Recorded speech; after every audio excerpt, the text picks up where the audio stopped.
procrastivity tasks, what are some elements of them? One is they tend to be more manual, hands-on, pushing the lawnmower rather than working on taxes, baking the cake rather than navigating through a scientific article.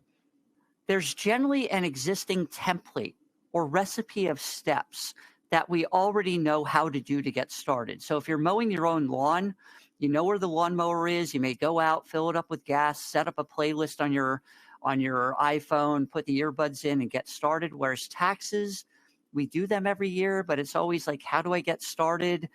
Working on the article for the lab meeting. Oh, where do I start? This is sort of hard. Should I make some slides?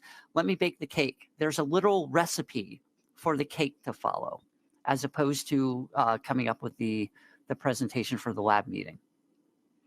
There's a better sense for the escape task, the procrastivity task. There's a better sense of what can be accomplished within a definitive time frame. If you're mowing the lawn, especially if it's your lawn, you probably know plus or minus 5 or 10 minutes how long it'll take. Baking the cake, it tells you how long it'll take to put things together, bake it in the oven. But working on taxes, preparing for a lab meeting, those are sort of fuzzy. It should only take this long, but once I get started, maybe it'll take me longer than I thought it would. Let me go with the sure thing. And there's a clear sense of making and sustaining progress. I'm halfway done the lawn, 3/4 of the way, done with the lawn. Or, you know, I'm baking the cake, 10 more minutes in the oven, take it out, done. Whereas taxes, preparing the slides, feeling ready for the meeting, these are fuzzier. It's less clear. And maybe even something like taxes, it's like, oh, I have to find these receipts, or I have to go back and find them, or I have to fill out another form. Now I have more work than I thought I did when I started. And then lastly, there's a clear endpoint and sense of completion. The lawn is done for a week.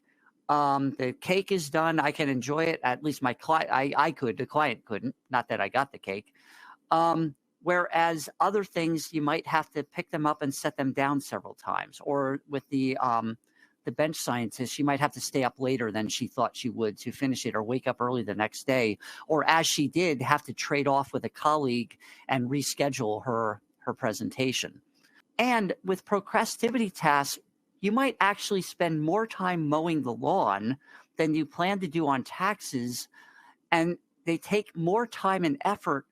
But in that case, mowing the lawn is viewed as more in harmony with your perceived self-efficacy, your belief that you can do it. I would rather spend 90 minutes mowing the lawn knowing I will get it done than 30 minutes on taxes not knowing how far along I'll get, or how much more I might have to do, or how much money I may have to owe, than the priority task. So these are all some elements that play a role in this.